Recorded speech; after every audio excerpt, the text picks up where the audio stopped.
नमस्कार दोस्तों, आज हम बात कर लेते हैं डायरेक्ट एक्शन डे पे। आज हम बात कर लेते हैं पीओके पर और आज हम बात कर लेते हैं आक्साई चीन पर।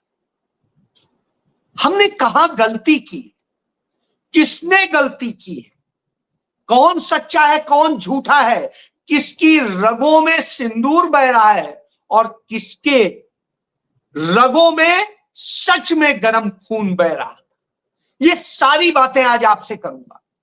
इसलिए करूंगा क्योंकि 1 महीने से ऊपर हो गया है, हमारे 28 लोग मार डाले गए, मौत के घाट उतार दिए गए। पहलगाम में बार बार हमारी सरकार, हमारे तमाम सारे लोग बोलते रहे, कोई कहे सेना के लिए मत कुछ कहना, कोई कहे पुलिस के लिए कुछ मत कहना, सुरक्षा एजेंसियों के लिए मत कहना, बड़ा काम हो रहा है। क्या काम हो रहा है? प्रधानमंत्री ने क्या किया, सेना ने क्या किया, पुलिस ने क्या किया, एनआईए ने क्या किया, दूसरी जांच एजेंसियों ने क्या किया, इंटेलिजेंस एजेंसियों ने क्या किया, किसने क्या किया? क्या उन सिंदूर को इंसाफ मिल गया? नहीं मिला। सिर्फ 4 आतंकी, और उन 4 आतंकियों को न पकड़ पाए न मार पाए, और उसके बाद में बता रहे हैं कि सिंदूर मेरे रगों में बह रहा है। उन्हें शायद यह नहीं पता है कि सिंदूर यदि थोड़ा सा खा लेंगे या रगों में आ जाएगा तो सेकंडों नहीं लगेंगे मरने में, सेकंड। और जो पारा होता है सिंदूर में वो निपटा देगा। जितना अच्छा सिंदूर होगा उतनी जल्दी निपटा देगा। तो ये समझ लीजिए कि सच क्या है। सिंदूर रगों में बह रहा है, मुस्कुराने के सिवा और कुछ नहीं है, लेकिन मुस्कुरा भी नहीं सकते हैं क्योंकि दर्द से हमारे वो 28 परिवारों की वह बेटियां, वो बहुएं, वो माएं, वो बहनें रो रही, उनके पिता रो रहे हैं। कौन अनाथ नहीं हुआ? उन रोते हुए लोगों के आगे मैं हंस कैसे सकता हूं, लेकिन दुख व्यक्त कर सकता हूं क्योंकि नाकारा है हमारी सरकार, नाकारा है तमाम हमारी एजेंसियां और सुरक्षा के जो भी हमारे उपकरण, किस काम के, जो 4 आतंकियों को नहीं पकड़ सके। बातें बड़ी बड़ी करते थे, पीओके भारत का हो जाएगा, पाकिस्तान का नामो निशान मिट जाएगा, और न जाने क्या क्या बता रहे थे। और नेहरू को कोसते हैं, आक्साई चीन क्यों नहीं लिया, क्यों दे दिया? और श्रीमती इंदिरा गांधी के लिए कहते हैं और लड़ लेती, पूरे पाकिस्तान पे कब्जा कर लेती, पीओके पे कब्जा कर लेती। आज बताता हूं क्या कर लेते। चलिए शुरू कर लेता हूं। आप याद करिए 16 अगस्त 1946, 16 अगस्त 1946 को आरएसएस का वह व्यक्ति जो बलराज मधोक जम्मू में होता था, उस समय भारत और पाकिस्तान के बंटवारे पर चर्चा चल रही थी। और उस वक्त में जम्मू कश्मीर राज्य में छोटे छोटे से जो कुनबे से राज्य थे कह सकते हैं, या मुखिया कह सकते हैं, या जमींदार कह सकते हैं, या कुछ भी कह लीजिए, 22 राज्यों का पूरा एक समूह था। और यह सीधे प्रिंसी स्टेट भारत का हिस्सा नहीं था, भारत के जो राज्य थे उनमें शामिल नहीं था। वो अलग से एक राज्य था जो राजा हरि सिंह का राज्य था, उसको अलग सेपरेट पूरे अधिकार प्राप्त थे। और उस समय बलराज मधोक ने वहां पर यह बवाल शुरू किया जिस तरह से, और उसका नतीजा क्या हुआ कि हिंदू मुस्लिम का जो वहां पर लड़ाई नहीं हो रही थी, वहां पर लड़ाई शुरू हो गई कि भारत में जाए पाकिस्तान में जाए। अंत में जम्मू कश्मीर ने फैसला किया हम किसी के साथ नहीं जाएंगे और हम पाकिस्तान के साथ में संधि साइन करेंगे, क्योंकि बड़ा हिस्सा पाकिस्तान के प्रभाव में आता है, वहां मुस्लिम बहुत सारे हैं और तमाम सारे उन्होंने जिलों की स्थितियां यही थी। तो ऐसी स्थिति में उन्हें मुफीद लगा कि उनके साथ जाकर के ज्यादा कंफर्टेबल। उस दौरान दंगे फसाद हुए और ये दंगे फसाद कराने वाले यही आरएसएस के लोग, हिंदू महासभा के लोग थे। बलराज मधोक के नेतृत्व में दंगे फसाद कराए गए और आग लगा दी गई। तब शेख अब्दुल्ला सेकुलर राजनीति के बूते खड़े हुए, वहां पर सेकुलर राज्य बनाने की लड़ाई लड़ रहे थे। न हिंदू का होगा न मुसलमान का होगा।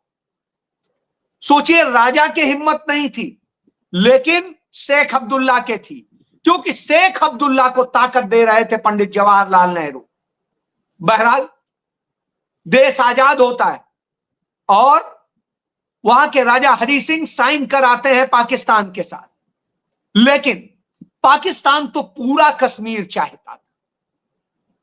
तो पश्तूनों के बेस में जो पश्तून थे वो, और जो मिलिटेंट थे वो सारे, और सेना के लोग उनके साथ मिलकर के आ जाते हैं, श्रीनगर पे कब्जा कर लेते हैं, बारामूला पे कब्जा कर लेते हैं और तमाम सारे हिस्से जो है वो कब्जा कर लिए जाते हैं।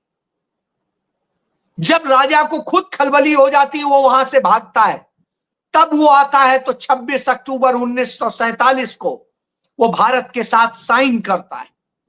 और जब वो साइन करता है तब भारत कहता है हां अब हम आपके लिए लड़ेंगे।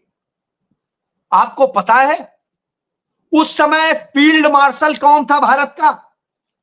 क्लाउड ऑचिन लेक।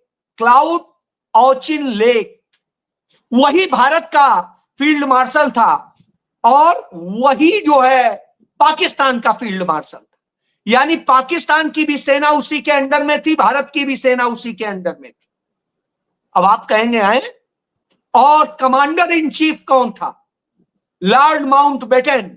वही पाकिस्तान का भी था, वही भारत का भी था। कहते हैं नेहरू ने यह कर दिया।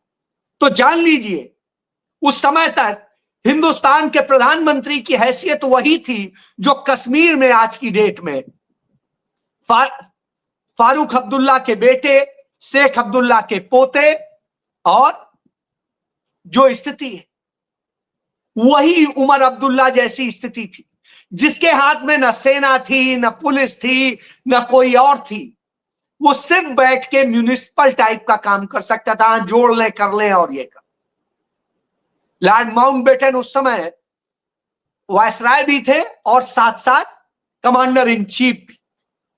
अब आप बताइए, तो जो सेना अध्यक्ष था फील्ड मार्शल, वो अंग्रेज क्लाउड ऑचिन लेक, और उसके साथ में जो सेना के प्रमुख थे वह जान, तो उसमें भारत का था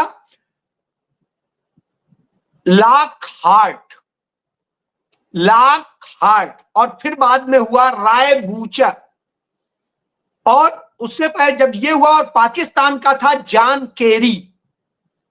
तो आप इससे समझिए कि दोनों जगह एक ही बॉस था और उस बॉस के अंडर में दो विंग थी, एक पाकिस्तान विंग, एक भारत की विंग सेना की।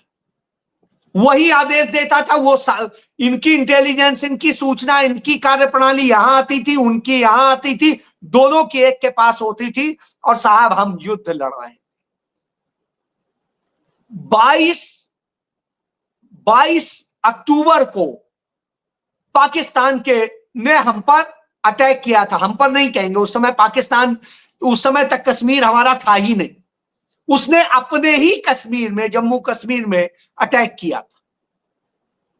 और फिर वो 26 तारीख को जब साइन होता है, तब उस कॉन्ट्रैक्ट के आधार पे 27 को हमारी सेना पहुंचती है, और तब हम ये कहते हैं नहीं ये हमारा है। हमारा है या नहीं अभी तय नहीं है।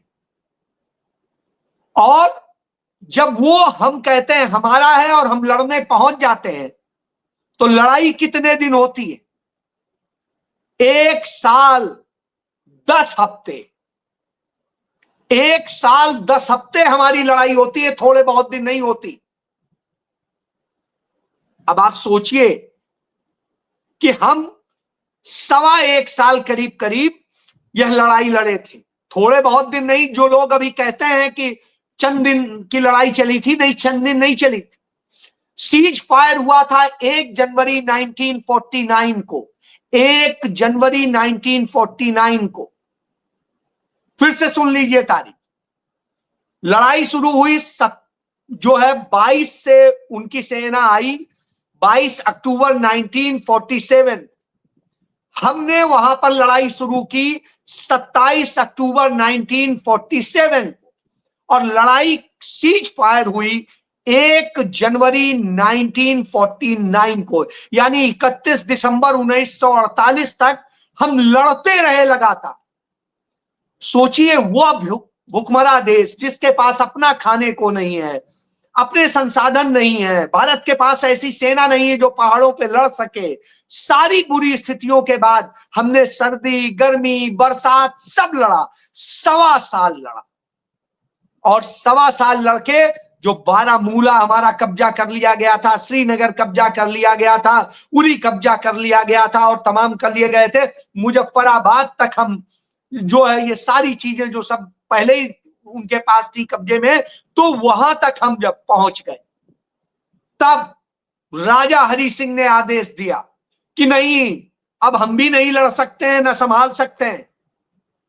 भारत सरकार की भी स्थिति बहुत वो नहीं थी और अंग्रेजी हुकूमत उस समय तक, जैसा मैंने बताया, उमर अब्दुल्ला की ही तरह से प्रधानमंत्री की स्थिति थी, तो हमारी वह स्थिति थी।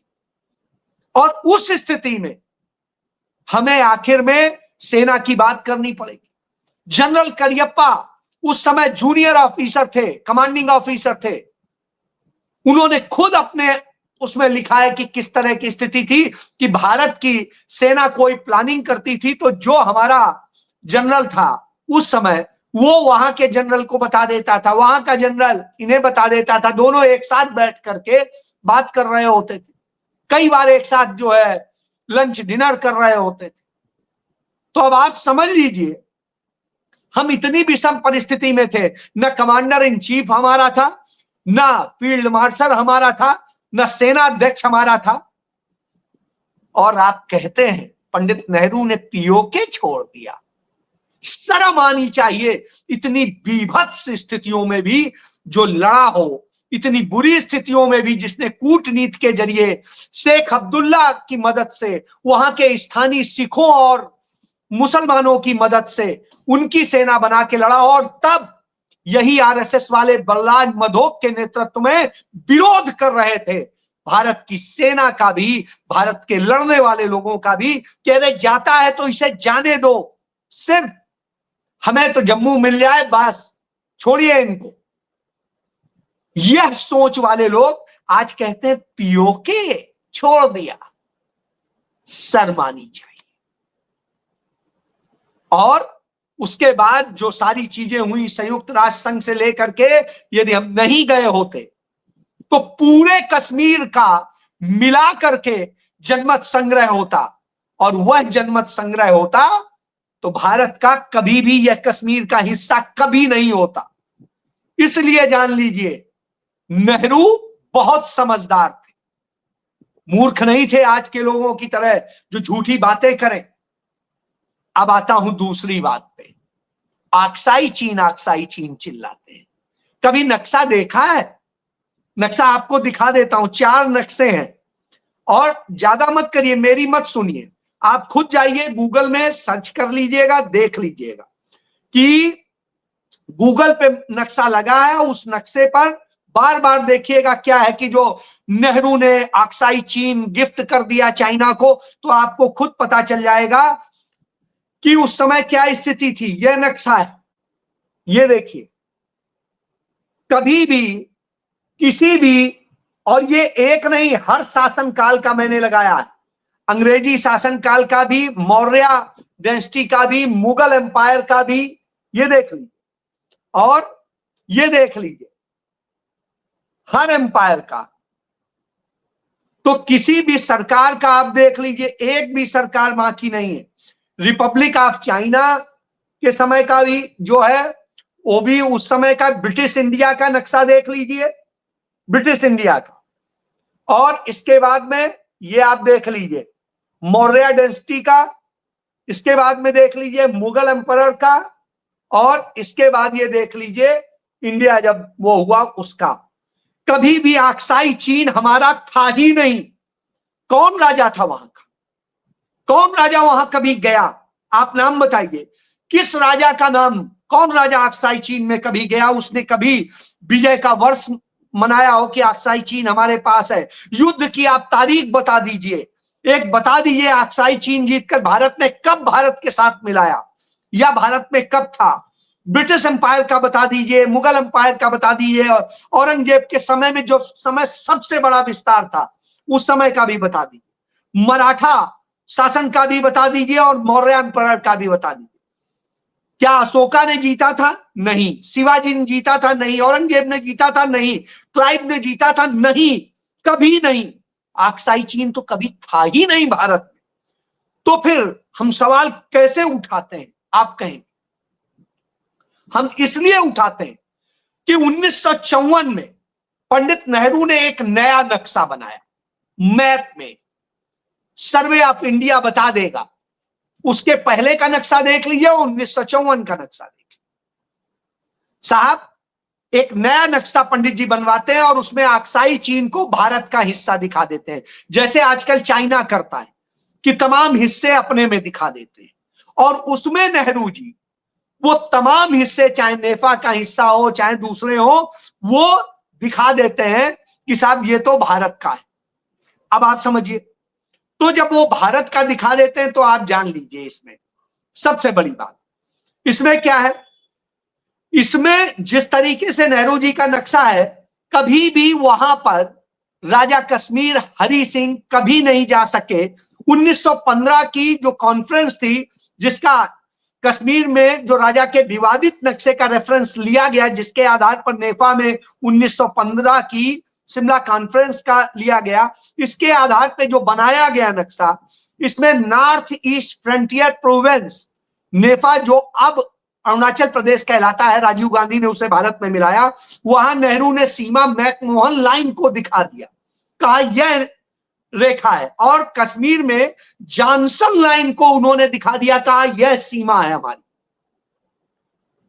तो यह नेहरू जी ने किया, और इस तरह से करके इसको लेके खटपट हुई, चीन ने विरोध किया, और फिर 1959 में चीन ने अच्छा प्रपोजल दिया। उसने कहा चलिए ये विवाद खत्म किया जाए, हम दोनों आगे बढ़े, दोस्त हैं, तो एक काम करते हैं, आक्साई चीन का इधर का जो आप ये जॉनसन लाइन वाला कह रहे हैं, ये फालतू का काम मत कीजिए, इसको आप सही कीजिए, और नेफा के साइड मैकमोहन लाइन को हम मान लेंगे।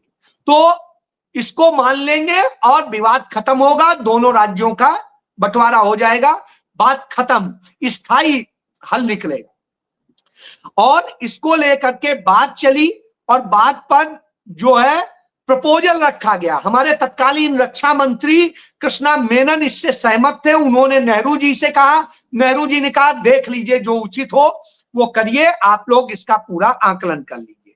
यानी एक प्रकार से उन्होंने मंशा जाहिर कर दी कि विवाद खत्म होना चाहिए।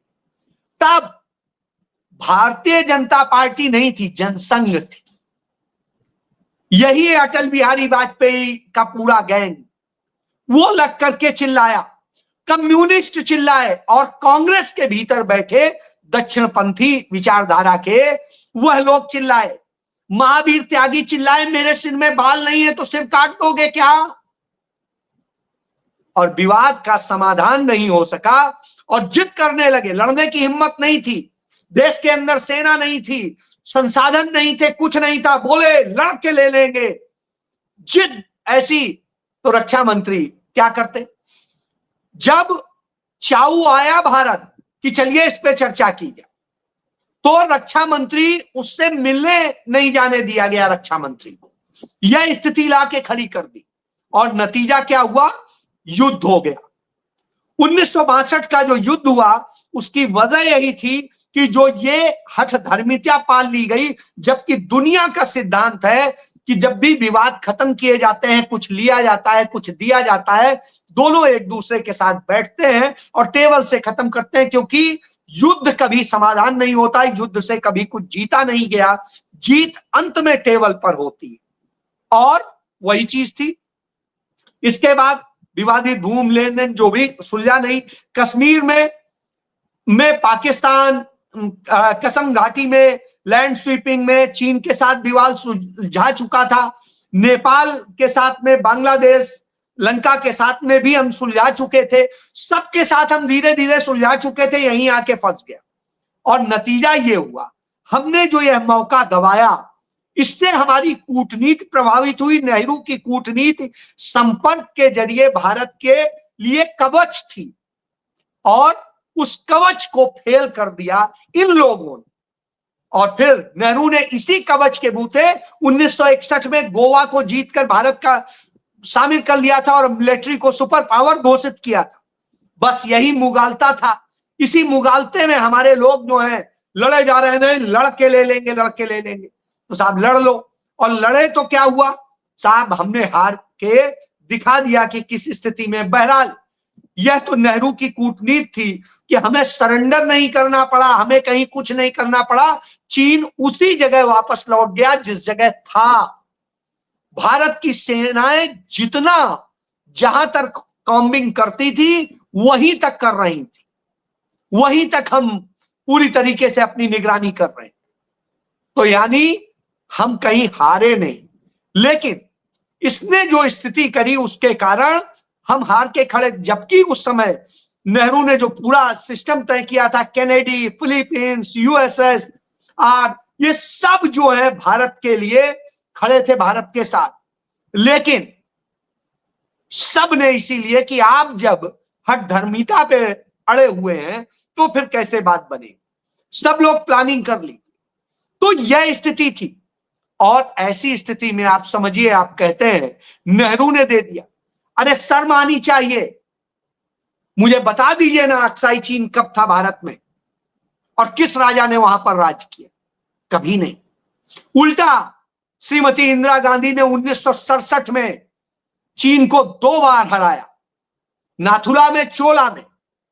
और राजीव गांधी के समय में बगैर खून बहाए हमने नेफा को छीन के भारत में मिला लिया, भारत का अरुणाचल प्रदेश बना दिया। नरेंद्र मोदी क्या कर सके? नरेंद्र मोदी तो खुद को सुपर पावर, 56 इंची, विश्वगुरु सब बताते थे। इस समय तो मौका भी था, दस्तूर भी था, हमारे पास सब कुछ था। क्यों नहीं? पीओके को तो हम दावा करते ही हैं कि हमारा, घुसेड़ देते वहां सेना और कर लेते। वो तो छोड़िए, सेना का एक आदमी हमारा पाकिस्तान या ऑक्युपाइड कश्मीर में उसमें घुसा नहीं है। एक आदमी, हमारा कोई युद्ध नहीं हो पाया। और हम कह रहे हैं सीज फायर हो गया। काहे का? कि हम इधर से एक ठप्प से मार रहे थे, वो उधर से मार रहे थे, इधर से मार रहे थे। ये ड्रामे हो रहे थे। इस देश के लोगों के आगे ड्रामे करके आप कह रहे हैं सिंदूर आपकी लगों में बह रहा है। शर्म आनी चाहिए। इतनी बेशर्मी किसी ने कभी नहीं करी। इतिहास आपको देश का सबसे कलंकित प्रधानमंत्री कहेगा। कलंकित प्रधानमंत्री। जी।